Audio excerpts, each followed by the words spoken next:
Hello mga beshi! Samahan niyo ako sa aking challenge ngayon, which is 20 pounds per worth of groceries. Ngayon, natapos ko na ang aking 12 night shift.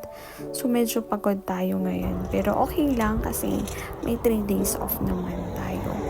Usually, yung ginagawa ko sa aking 3 days off, mostly lang, sa groceries lang talaga ako pumupunta. Tapos sa bahay, ayun, doon ako sa Aldi mag-grocery. Itong Aldi na to, ito yung cheapest grocery sa UK. So, andito na tayo sa labas.